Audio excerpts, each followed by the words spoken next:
Right, there's been a lot of trial and error with this trap. On about 2.5 weeks since we had the trap. Had it in the garden, had it in the churchyard, and unfortunately if you leave the trap set, all the cubs keep going into it and having to be released.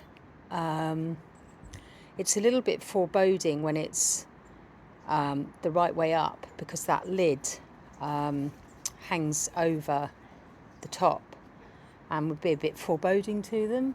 So we've been getting a lot of advice from 2 different wildlife charity rescue groups, all with a lot of experience in trapping foxes, and one of them suggested being on its side.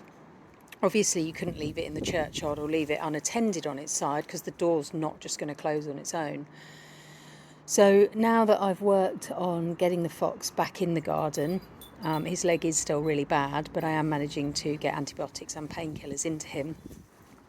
So my plan now is sort of bit by bit.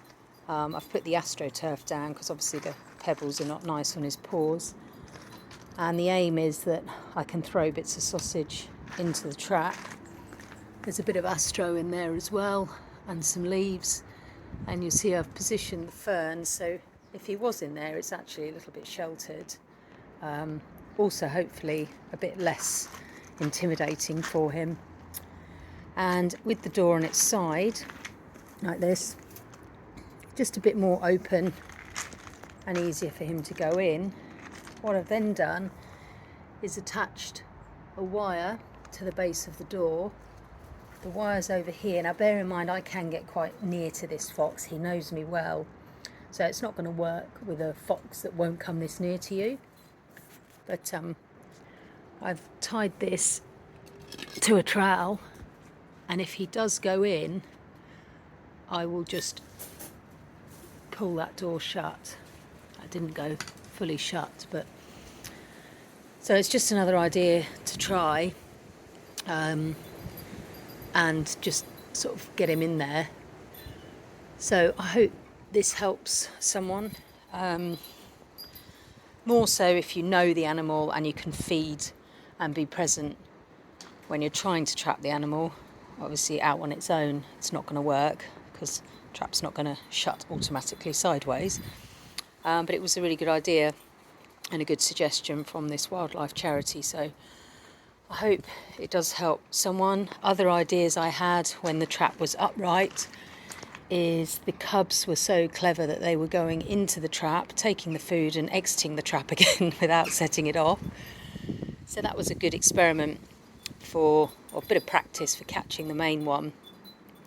So then I tied a frozen sausage down the far end of the trap inside, and it just meant that they had to spend longer in there and were more likely to set the trap off. So that did work, and we were catching cub after cub after cub. Not quite all we were after, but it's just another idea if you're struggling to perhaps have the trigger plate stepped on, just sort of keep them in there a bit longer. So I've learnt a lot in the last 2.5 weeks, a lot of trial and error. So this is the new idea, and I think it might work if we decide to trap him. He's doing really well with antibiotics and medication, so maybe we can just heal him. And I don't want him to just go to a vet that's not going to do the right thing. I want to know that they're going to heal his leg, or, to an extent where it's usable and he can come back to us. If that's not going to be the case, then I don't want to trap him and hand him over, because he's about 6 weeks post-injury now, we think, and he is managing really well.